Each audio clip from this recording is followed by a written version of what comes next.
আসসালামু আলাইকুম। আমি নাহিদা। কেমন আছেন সবাই? আশা করছি আল্লাহর রহমতে ভালো আছেন। আলহামদুলিল্লাহ, আমরাও ভালো আছি। আমার আরও একটি ব্লগে আপনাদের সবাইকে জানাই স্বাগত।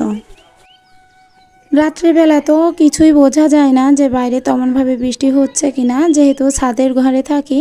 আর বাইরে যখনই ঘুম থেকে উঠে গেটটা খুললাম, তো তখনই বুঝতে পারলাম যে বাইরে কিন্তু প্রচণ্ড পরিমাণে বৃষ্টি হয়েছে। তো বাইরের দিকটা একটু বেরিয়ে দেখি যে অবস্থাটা সত্যি ভীষণ পরিমাণে খারাপ। আর বাসার সামনে প্রায় হাঁটু পর্যন্ত পানি হয়ে গেছে। তো এরকম অবস্থায় এই রাস্তা দিয়ে কিভাবে যে যাতায়াত করবে গাড়ি নিয়ে, সেটাও কিন্তু অনেক টেনশনের ব্যাপার। আর বাচ্চা কাচ্চা তো স্কুলে যেতেই পারছে না, যে সাইকেল নিয়ে যাবে সে কাদার ভিতর দিয়ে ঠেলতে ঠেলতে নিয়ে যেতে হচ্ছে। আসলে গ্রামের দৃশ্য দেখতে কিন্তু সুন্দর লাগে, কিন্তু বর্ষাকালে কিন্তু অনেক করুণ অবস্থা হয়ে যায়। তো আমার বাসার সামনে ঠিক এইরকম পানি বেঁধে আছে। আর এই পানিটার পুরো চারি কিনারা দিয়ে যে কি অবস্থা, সেটা তো বলার মধ্যে নাই। আর বাচ্চা কাচ্চা প্রচুর পরিমাণে খেলা করছে, পানিটা ঘোলা কাদা হয়ে।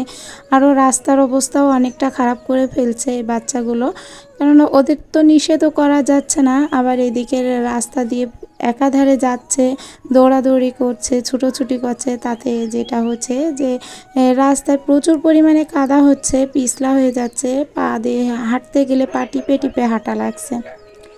তো ওগুলা দেখে আসলাম, দেখে এসে এদিকে যে চারি সাইডে এর বাইরে যে নোংরাটা ছিল সেটা একটু পরিষ্কার করে নিচ্ছি।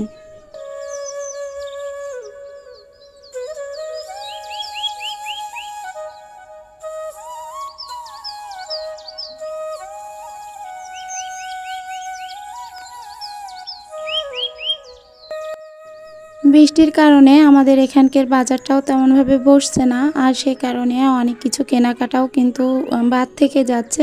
আর এখান থেকে বড় বাজারে যেতে গেলে বেশ একটু সময় লাগবে। তারপরও রাস্তাঘাটের যে অবস্থা, তাতে বাইক বেরো করে যে নিয়ে যাবে সেটারও অবস্থা নেই। অবশ্য প্রতিদিনই বাইকটা বেরো করতেই হয়, আমার হাজব্যান্ড অফিসে যায় বাইকে করে, কিন্তু অফিসে যাওয়া বাদে যে বাইকটা নিয়ে যাবে আসবে, এটাও আসলে বিরক্ত হয়ে যায়। তো সে কারণে আমি আর কিছু বলি না, যে বাসায় যতটুকু যা আছে সেটা দিয়ে আপাতত চালিয়ে দিই। যখন দেখবো একটু বৃষ্টি কম আছে, তো সেদিন অবশ্যই সে নিজেই বাজার করে আনবে। তো আজ একটু মুসুরির ডাল আর আলু ভর্তা রান্না করব, মানে ডাল আর আলু ভর্তা করব। তো মুসুরির ডালটা আমি আগে সিদ্ধ করে নিয়েছি। এদিকে আবার একটা কাজ হয়ে গেছে, যে ভাত কাত করতে যেয়ে পুরো ফ্যানটা এসে আমার হাতে পড়েছে। আর সেই হাত দিয়ে কোনো রকমই গরম তাপের কাছে কোনো কিছু করতে পারছি না। গরম ফ্যান পড়ার সাথে সাথেই কিন্তু আমি ওটা আঙ্গুলটা আর কি লবণের বয়ামের ভিতরে আঙ্গুলটা ডুবিয়ে রেখেছিলাম, যাতে লবণটা লাগালে আমার হাতে ঠোসকা না পড়ে। তো সেক্ষেত্রে ঠোসকা পড়েনি, কিন্তু যন্ত্রণাটা তো আর কম হচ্ছে না। তবুও কি আর করতেই হবে এই হাত দিয়ে সব কিছু। আর এই গরমে যতবার হাত দিয়ে নাড়িয়েছি, ততবার প্রচণ্ড পরিমাণে আঙ্গুলে যন্ত্রণা হয়েছে, এবং আঙ্গুলটা প্রচুর ফুলেও পড়ছে সাথে সাথে।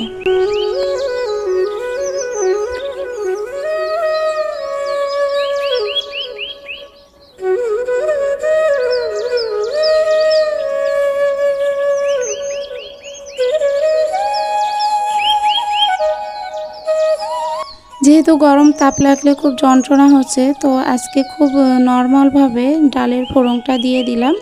আর তার আগে শুকনো ঝালটা ভেজে নিয়েছি আলুটা ভর্তা করার জন্য। আর এখানে পেঁয়াজ রসুন আর ঝাল কেটে দিয়েছি, একটু জিরে ফোড়ন দিয়েছি, দিয়ে এটা ডালের ভিতরে ঢেলে দিব। আজকে ডালটা আর আলাদা করে অন্য পাত্রে ঢাললাম না, কড়াইতেই আছে। আর এখান থেকে তেলে দিয়ে তাই ডালটার ভিতরে খুব নর্মালভাবে ঢেলে দিব। অন্য দিন এভাবে করি না, অন্য দিন ডালটার পুরোটা মানে ফোড়নের ভিতর ডাল দিয়ে, আর আজকে ডালের ভিতর ফোড়নটা দিয়ে দিয়েছি। কোনো ব্যাপার না, দুটোভাবেই করা যায়। ছাদে যেহেতু বিলাতি ধনের গাছ লাগিয়েছি, আর আমি কিন্তু ডাল এবং চচ্চড়িতে বিলাতি ধনের পাতা দিবই দিব। আর শীতকাল হলে তো কথাই নেই, শীতকালে ধনের পাতা কিনে নিয়ে আসলে সেটা দিব। আর যে সারা বছর এই দুই বিলাতি ধনের পাতাটাই খাবো।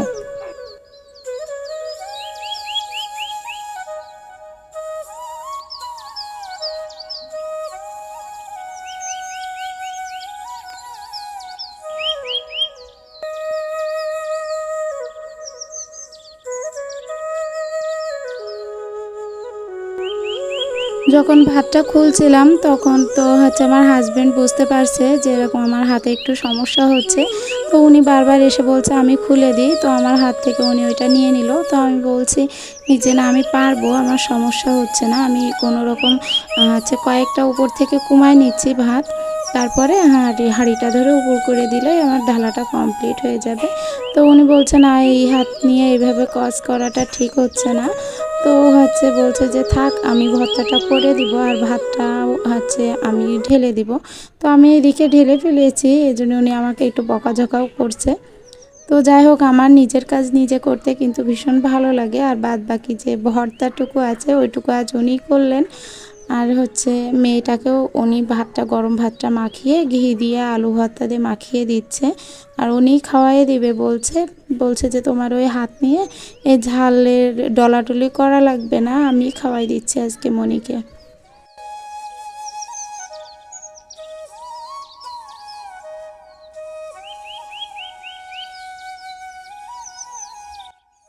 আমার মেয়েটা প্রচুর পরিমাণে আলু ভর্তা খেতে পছন্দ করে, তো ও বসে পড়েছে আলু ভর্তা দেখে, করছে আম্মু আমাকে শুধু শুধু আলু ভর্তা খেতে দাও।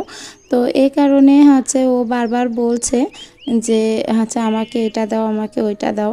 তো ওটাতে তো ঝাল আছে অনেক, সেগুলো বেচেও দিতে হবে। আর এইদিকে ওদের খেতে দিয়ে আসে আমি এই রান্নাঘরের ভিতরে, রান্নাঘরটা একটু আর কি পরিষ্কার করে নিলাম।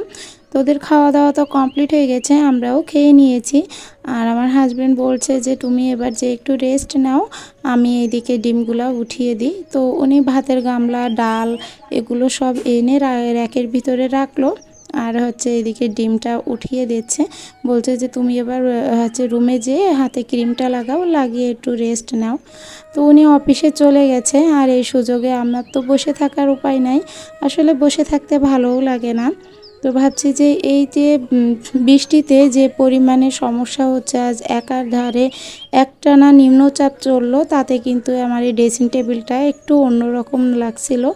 মনে হচ্ছিল একটু ছাতকুড়ো মতো ধরে গেছে, মানে কেমন যেন একটা সাদা সাদা পড়ে গেছে।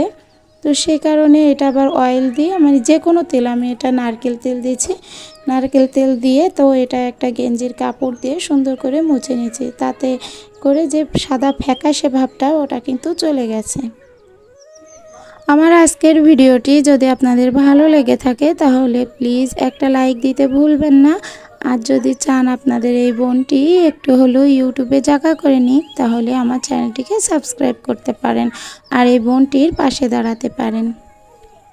ঘরের বাদবাকি সমস্ত কাজ কমপ্লিট করে নিয়েছি।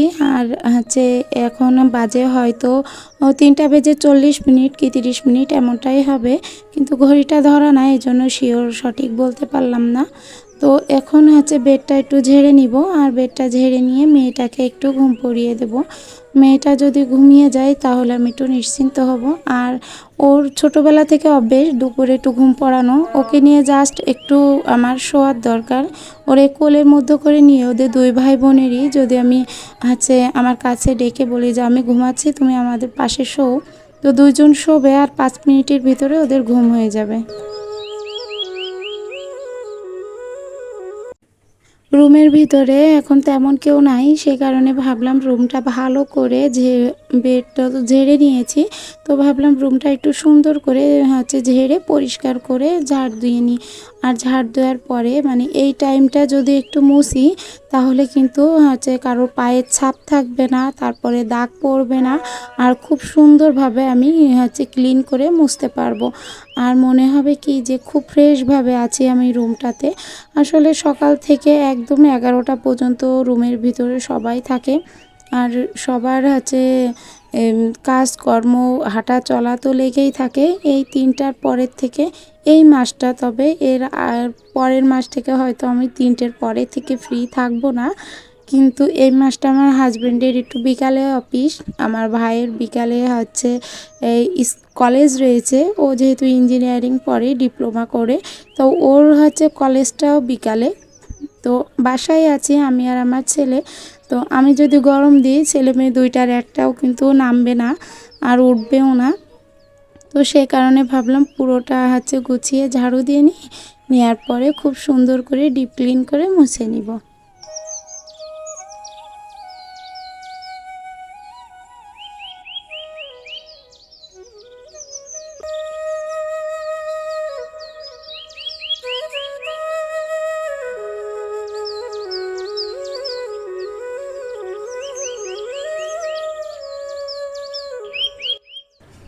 বৃষ্টির দিনে চারিপাশ কেমন যেন একটা গন্ধ গন্ধ লাগে, মনে হয় কি এই হয়তো কোনো কিছু পচে আছে। আবার নিজেদের কাপড় চোপড়গুলোও অনেক গ্যাস করে, তো কত আর জমাবো, আজকে না হয় ধুলাম না, কাল ধুলাম না, একদিন না একদিন তো ধুতেই হবে। আবার এদিকে যে ধুয়ে দেব সেটাও কিন্তু বৃষ্টিতে যদি রোদ না বেরোয়, সেভাবে যদি কাপড় না শুকায় তাহলে কিন্তু সেটাও গন্ধ হয়ে যায়। আর ওই ধরনের কাপড় চোপড় পরলে সেটা মানে ভীষণ আনকমফোর্টেবল লাগে, নিজের কাছে তো ভালো লাগেই না। তো অনেকগুলো কাপড় থেকে গেছে, অনেকগুলো কাপড় বাস্কেটের ভিতর জমা হয়ে আছে, শুধু রোদের অপেক্ষা। যেদিন দেখব যে একটু রোদ বেরিয়েছে, মানে একটু আকাশের ভাব ভালো, সেদিন পুরো কাচাকুচিতে লেগে যাব। আর এদিকে আরেকটা সমস্যা হচ্ছে, আমার ফ্রিজে এই বৃষ্টি শুরু হওয়া থেকেই দেখছি যে এরকম পানিও উঠছে, মানে উপরের পজিশনটা এরকম ঘেমে ঘেমে পানি থাকছে। আর ডিপ ফ্রিজের তো মানে ডিপের যে অংশটা, সেই অংশটার সামনের দরজাটাই দেখছি যে ওরকম পানি হয়ে থাকছে। কেন হচ্ছে সেটা তো বুঝতে পারছি না। আপনারা যদি কেউ বুঝতে পারেন অথবা জানা থাকে তাহলে আমাকে বলবেন। আর এখন বাজে 6টা বেজে 30 মিনিট কি 7টা এমনই হবে। তো এখন অনেকটা ক্ষুধা লেগে গেছে, তো ভাবছি কি খাবো, একটু ভাজাভুজি খেতে ভালো মনে চাচ্ছে না। তো ভাবলাম একটা কাজ করি, একটু ডাল রান্না করা আছে যেহেতু, ডাল দিয়ে আমি একটু মুড়ি খাই। তবে ডাল দিয়ে মুড়ি খেতে কিন্তু ভীষণ ভালো লাগে। আর এটা সত্য বলতে যখন একটু অল্প স্বল্প খিদা লাগে তখন কিন্তু আমি এটা মুড়ি দিয়ে ডাল দিয়ে খেয়ে থাকি। আমার মেয়েও খুব পছন্দ করে, তো ভাবলাম এই এক বাটি নিয়ে নিয়েছি, যদি মেয়েটা খায় মেয়েটাকে খাওয়িয়ে দেবো, আর যদি মেয়েটা না খায় তো আমি খেয়ে নিব। আর যদি ওদের আবার লাগে তো এসে আবার নিয়ে যাব। তো এই যে আমার মেয়েটা এইমাত্র ঘুম থেকে উঠলো, আর ছেলেটা এখনও ঘুম থেকে ওঠেনি, তো এখনও পর্যন্ত ওদের ডাকেনি। এখন ডাকবো, ডেকেও সবাইকে উঠিয়ে তাই নাস্তা করাবো। আমার আজকের ভিডিওটা এই পর্যায়ে শেষ করছি। দেখা হবে নতুন কোনো ভিডিওতে, ততদিন ভালো থাকবেন, সুস্থ থাকবেন। আল্লাহ হাফেজ।